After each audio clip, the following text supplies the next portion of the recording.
आज 13 नवंबर शुक्रवार का दिन है।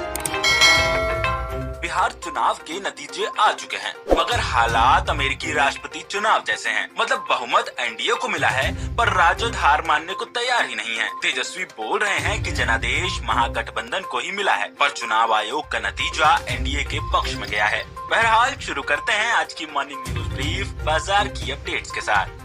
बीएसई का मार्केट कैप 167 लाख करोड़ रुपए रहा। करीब 53% कंपनियों के शेयर्स में बढ़त रही।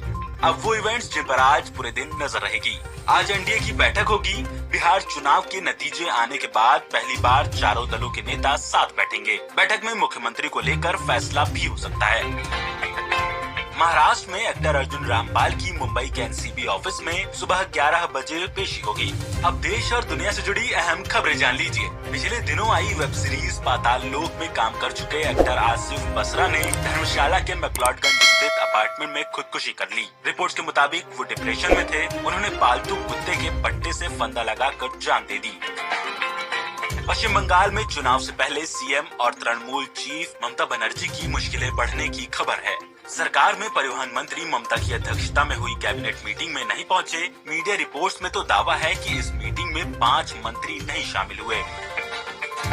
वित्त मंत्री निर्मला सीतारमन ने घर खरीदने वालों और डेवलपर्स के लिए बड़ी राहत दी है। सर्कल रेट और एग्रीमेंट वैल्यू के बीच जो अंतर है, उस पर अब इनकम टैक्स में 20% की राहत दी जाएगी। पहले ये 10% थी। ये स्कीम रेसिडेंशियल यूनिट की प्राइमरी बिक्री पर लागू होगी।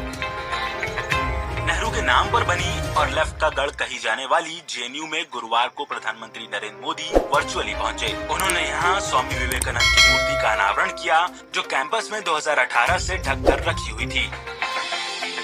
जो बाइडेन अमेरिकी राष्ट्रपति का चुनाव जीत चुके हैं, लेकिन ट्रंप हार मानने को तैयार नहीं है। हालात ये हैं कि दूसरे देशों के राष्ट्राध्यक्ष बाइडेन को जो बधाई संदेश भेज रहे हैं, वो बाइडेन के पास पहुंच ही नहीं पा रहे हैं। वजह है स्टेट डिपार्टमेंट की मजबूरी। अब आपके लिए एक खास खबर। 8 अक्टूबर को सूरत की पुलिस सुसाइड प्रिवेंशन हेल्पलाइन के नंबर पर एक बुजुर्ग का फोन आया। उन्होंने कहा कि मैं जिंदगी से तंग आ गया हूँ, 2 टाइम का खाना तक नहीं मिल रहा, मुझे आत्महत्या करने का विचार आ रहा है। इस पर फौरन एएसआई ने बुजुर्ग के लिए खाने की व्यवस्था की और उनको सुसाइड से रोका। अब आपके लिए कुछ बोनस खबरें। कंगना रनौत के भाई अक्षत ने ऋतु सागवान के साथ उदयपुर में शादी की। कंगना ने भाई की शादी में 6 करोड़ खर्च किए। 45 लाख की तो केवल ज्वेलरी और 18 लाख की ड्रेस पहनी।